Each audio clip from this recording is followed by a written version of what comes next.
What's going on with you guys? Welcome to another episode of Quick Learning. In today's episode, I will show you how to add other stories into your own stories on Instagram. So first, one way you can do this is to have your friend to mention you in their stories, and you can actually add it as one of your story. But if you don't have that access, you just go to anyone's story and screenshot the whole thing, just like what I'm doing here.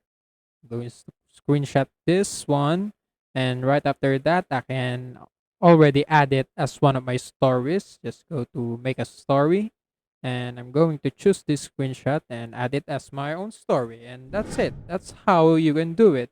And also, that's it for today's episode. If you want more to this channel, please like this video, click the notification bell, and don't forget to subscribe. See you in the next one.